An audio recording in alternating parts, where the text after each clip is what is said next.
ASP Bhujanga Rao పైన మళ్ళొక case అయిపోయింది. Phone tapping కేసులో అరెస్ట్ అయిన భుజంగరావు మీద మళ్ళొక కేసు నమోదైంది. కూకట్పల్లిలో 340 ఎకరాల భూ కబ్జాకు పూర్తి సహకారం సైబరాబాద్ సిపికి ఫిర్యాదు చేసిన బాధితుడు. సో మొత్తానికైతే వీళ్ళు బయటకు వచ్చేటట్లేరు. ఆ ప్రభాకర్ రావు అమెరికాలో నేనైనా ఇండియాకి వచ్చేటట్లేడు. అలాగే కేసీఆర్ మీద చర్యలు తీసుకునే పరిస్థితి అయితే కనబడతలేవు. 340 ఎకరాల భూమికి సంబంధించి ఈ భుజంగరావు అంటాడు బెదిరించిండు అంటే పోలీస్ వ్యవస్థ ఎక్కడికి పోతుంది? అసలు పోలీస్ వ్యవస్థ కరెక్ట్ ఉన్నదా?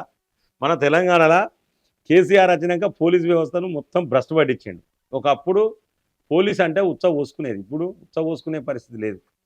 ఎందుకంటే పోలీసు అంటే ఇప్పుడు కూడా ఉత్సవ పోసుకుంటారు. ఎటువంటి అంటే దొంగ పోలీసులకే ఉత్సవ పోసుకుంటారు, మంచి పోలీసులకు కాదు.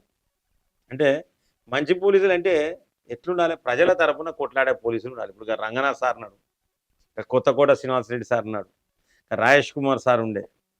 సో ఇటువంటి వాళ్ళు ఉన్నారు, చాలామంది ఉన్నారు అధికారులు. సో అటువంటి వాళ్ళు కొంతమంది మంచి ఆఫీసర్లు ఉన్నారు. సో వీళ్ళు ఒక 3-4 ఆఫీసర్లు మంచుకుంటే సరిపోదండి. ప్రతి దగ్గర ఉన్న ఆఫీసర్, ప్రతి ఆఫీసర్ ఐపీఎస్ కానీ, ఐపీఎస్ కింది స్థాయి సిఐ కానీ, ఎస్ఐలు కానీ, ఏఎస్పీలు కానీ, ప్రతి ఒక్క ఆఫీసర్ కూడా మంచిగా పనిచేస్తేనే ఈ యొక్క రాష్ట్రం మంచుకుంటుంది. వాస్తవానికి 340 ఎకరాల భూమి విషయంలో సివిల్ డిస్ప్యూట్ ఉంటే బెదిరించి కిడ్నాప్ చేసి సంతకాలు పెట్టించుకొని అవతల సైడ్ పార్టీకి అనుకూలంగా చేసిరంటే భుజంగరావు ఏ స్థాయిలో అంటే ఫోన్ ట్యాపింగ్ కేసులో వీళ్ళకి ఇక ఫ్రీ హ్యాండ్ ఇచ్చి కేసీఆర్ బ్లెస్సింగ్స్ ఉన్నాయి, ఇక మమ్మల్ని ఎవడేం చేయలేడు, కేసీఆర్ బ్లెస్సింగ్స్ ఉన్నాయి కాబట్టి మేము ఏదంటే అది ఎవరినంటే వాడిని బెదిరియచ్చు అన్నట్టుగా బెదిరించారు. మరికొంతమంది ఫోన్ ట్యాపింగ్ కేసులు ఉన్న వాళ్ళు మహిళలను బెదిరించారు. మొత్తానికైతే ఈ ఏఎస్పీ భుజంగరావు పైన మరొక కేసు కూడా నమోదైపోయింది. సో కావాల్సిందే కేసులు. భుజంగరావు అంటాడు ఏం సక్కనుడేం కాదు, రాధాకిషన్ రావు అంటాడు సక్కనుడు కాదు, ప్రభాకర్ రావు అంటాడు సక్కనుడేం కాదు. వీళ్ళ మీద 1-2 కేసులు కాదు, చాలా కేసులే కావాలి. ముఖ్యంగా వీళ్ళ మీద కేసులు అవడం కంటే ఇంపార్టెంట్ ఏంటంటే వీళ్ళు ఎన్నుకున్న సూత్రధారులు, ప్రధాన కుట్రదారులు ఎవరైతే ఉన్నారో, ఈ ఫోన్ ట్యాపింగ్ ఏమన్నా ఎదవలు ఎవరైతే ఉన్నారో, మరి ఆ కేసీఆర్ కుటుంబమా, బీఆర్ఎస్ పార్టీని ఇంకెవడన్నాడా, ఎందుకు చేసిరు ఏందనేది క్లియర్గా ప్రతిదీ వాంగ్మూలం ఉన్నది. ఖచ్చితంగా కేసీఆర్ కుటుంబం మీద కూడా ఫోన్ ట్యాపింగ్ కేసులు నమోదు చేయాలి.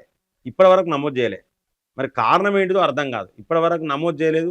ఏమైనా మ్యాచ్ ఫిక్సింగ్ ఏమైనా ఉన్నదా? మరి కాంగ్రెస్ ప్రభుత్వానికి ఉంది, బీఆర్ఎస్ ప్రభుత్వానికి ఏమైనా మ్యాచ్ ఫిక్సింగ్ ఉన్నదా? కాళేశ్వరం ప్రాజెక్టు మీద కూడా విచారణ జరగలేదు, మేడిగడ్డ మీద విచారణ జరగలేదు, విద్యుత్ కొనుగోలు దాంట్లో అరెస్ట్ చేయలేదు. ఇప్పటి వరకు గొర్రెల స్కామ్ కేసు అన్నారు, గొర్రెల స్కామ్ అన్నారు, దాంట్లో అరెస్ట్ కాలేదు. మరి ఏమన్నా బీఆర్ఎస్కు కాంగ్రెస్కి ఏమైనా మ్యాచ్ ఫిక్సింగ్ ఉన్నదో లేదో కూడా తెలవాలా మిత్రులారా.